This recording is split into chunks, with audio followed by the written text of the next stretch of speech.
Okay, sorry tadi saya cari video dia tak jumpa lah. Saya kena pause sekejap, lepas tu start balik.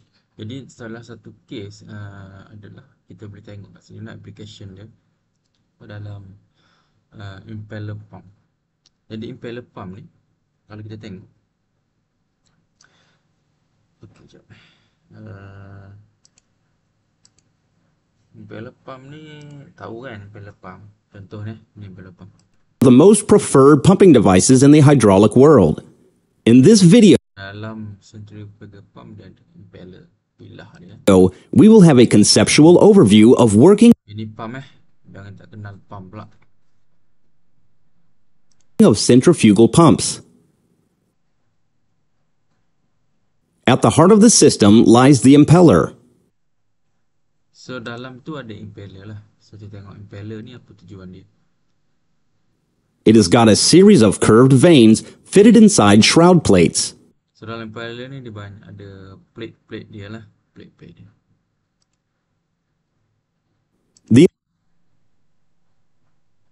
When the impeller is made to rotate, it makes the fluid surrounding it also rotate. So dia akan berpusing. Pusingan ni lah akan yang membawa air lah. Akan pump. So pumping tu daripada proses ni lah. Tengok. So tengok blade dia, tujuan blade ni. So dia akan blade ni impeller lah, impeller lah. Benda ni akan yang menjadi output kepada pump. Jadi dalam case ni, dalam case yang saya nak cuba tunjuk ni, setelah penggunaan selama setahun, okay, kalau kita tengok dekat slide ni balik, mula-mula 20,000 cubic feet per minute. So selepas 1 tahun dia punya cubic tu dah loss sebanyak 1,000 feet. So jadi kalau untuk betul-betul industri, bulan ni 1,000 ni banyak lah. Maknanya dalam satu hari dia boleh loss berapa banyak kan. Kalau kata 8 jam dah 8,000 cube satu hari. Kalau sebulan dah lah 20 kan. Berapa. So apa yang dia perlu buat adalah the pump manufacturer can make reverse engineering to the impeller yang dah house, yang dah hilang kecakapan tadi lah, contohnya. So dia ambil drawing pada impeller ni. So dia ambil drawing pada impeller.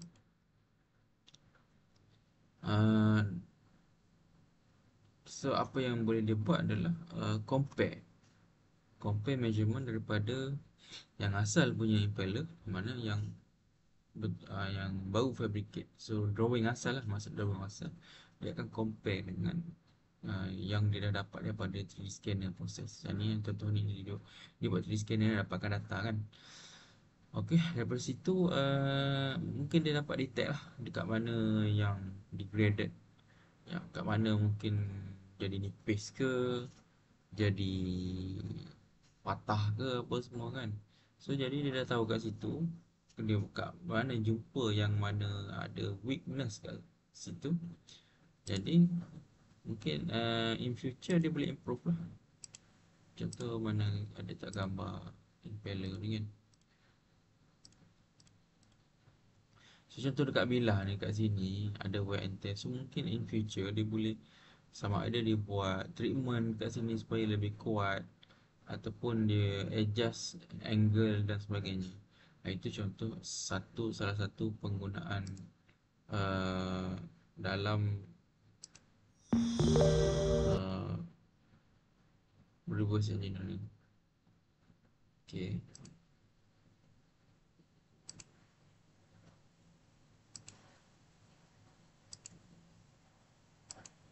Alright. Benefit and use of RE. So dia ada dua lah. Kalau dekat nota ni dia tahu RE ni dia bagi tahu ada dua term lah, ataupun dua situation benefit.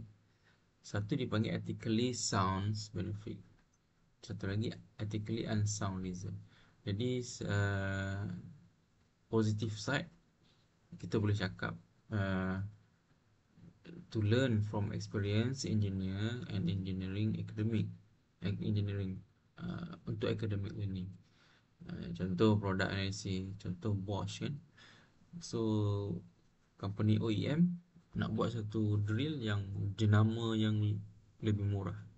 So dia ambil Bosch tu sebiji, so dia analysis. Dia study apa yang ada dalam tu, dia reverse balik. Lagi interoperability analysis. Benefit ni, benefit kita cakap pasal benefit, ataupun to protect one's own intellectual property, ataupun benefit semasa lost document kita boleh guna RE. So secara kita nampak positif, tapi ada juga term kita boleh nampak dia sebagai to steal intellectual property pun boleh kita cakap juga. Tapi itulah realiti yang berlaku lah kan. Contoh macam tadi lah, dia ambil Bosch punya, so dia macam tiru lah kan. Senang kerja Bosch, bukan main. Mungkin habis kos berapa kan untuk R&D nak dapatkan the best. So satu kilang lain ataupun manufacturer lain just ambil, so dia dah study, dia study apa yang dah di study oleh Bosch, dia just cuma mungkin downgrade ataupun dia ubahlah design kan, ubah design supaya dia tak kena saman. Macam tu lah bahasa mudahnya. So lain dia punya benefit of saving. Ni biasa-biasa punya term lah ni, kita boleh common sense punya, kita punya ni kalau ditanya boleh goreng orang kata. Cost saving, maintenance cost lebih rendah, quality improvement. So area of application banyak. So ini pun kita boleh agak lah kat mana kan. Antaranya untuk design new component, untuk reproduce existing component, dah banyak kita sebut, untuk improve quality and efficiency of existing part, dan sebagainya. Boleh baca kat slide ni. Okey, kita akan tengok yang satu kedua. Yang next adalah generic process of RE. Itu proses-proses utama dalam reverse engineering. So ingat yang ni je. So nak dapat maklumat yang lebih detail, boleh baca, buat bacaan, ataupun nanti ingat kita akan buat praktikal macam mana. Tapi praktikal tu lambat lagi kan. Mungkin sebelum, kalau masuk test ke soalan ni, contoh tajuk ni masuk test, sebelum praktikal, nak tak nak kau kena ingat juga apa benda kan. Jadi proses ni proses macam kita kata proses utama lah untuk generate reverse engineering. So kalau kita tengok flow sini, bermula daripada objek. Okay, objek, lepas tu dia buat scanning, lepas tu reverse engineering bridge. Okay, lepas tu buat code model dan manufacturing. Ataupun detail ni kat sini, digitization of object ataupun data capture daripada 3D scanner. Ni objek, kita akan dapat data daripada 3D scanner. Nak dapat data ada dua cara, nanti kita tengok. Bukan 3D scanner saja, ada satu lagi cara. Proses, seperti kita proses data, mungkin ada masa di capture tu ada part yang tak masuk, yang berlubang dan sebagainya, kena tampal balik ke lubang, kita tampal balik. Kalau yang terlebih tu kita buang. Lepas tu creation of fat model, ada proses dia, dan hasilkan satu type. Kita tengok pula kepada method dan teknik of reverse engineering.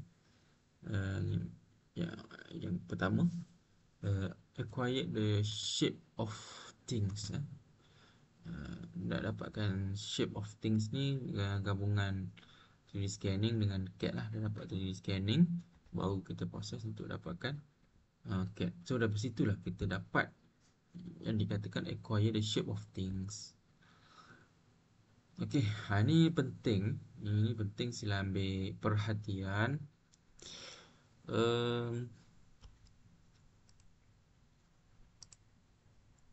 Okey, two method. Okay, two method of prepare the CAD model in reverse engineering. Ada satu kita panggil scanner. Okay, scanner kita dah sebut.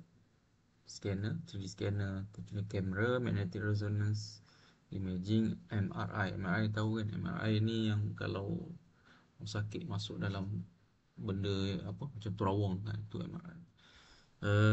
Ataupun CMM. CMM. CMM ni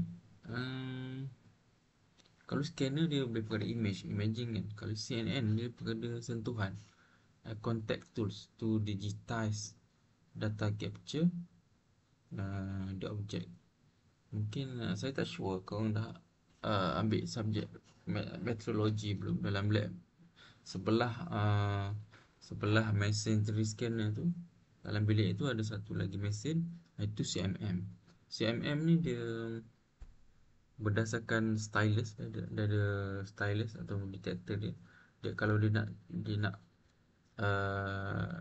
buat measurement atau nak capture data daripada satu, dia akan pergi stylus tu, akan pergi touch. So dia akan dapat koordinat. Daripada koordinat tu dia boleh proses sama ada nak buat measurement ataupun dia nak jadikan CAD data. Okay.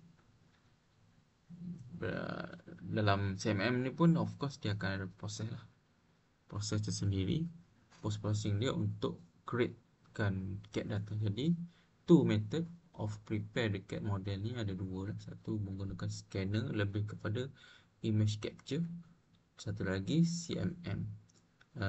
CMM ni lebih pada contact lah. So dia touch dapat CAD data. Itu dua method yang utama dalam reverse engineering untuk dapatkan CAD model. Okay, yang seterusnya looking inside. Looking inside ni lebih pada scanning juga. Contohnya X-ray dan MRI. MRI ni biasanya untuk kita guna untuk MRI ni, dia konsep dia macam slice lah, dapat data tu slice dalam bentuk slice. So slice tu dia akan gabung. So dapatlah 3D data lah. Okay, kita stop dulu sebab takut video ni panjang sangat. Okay.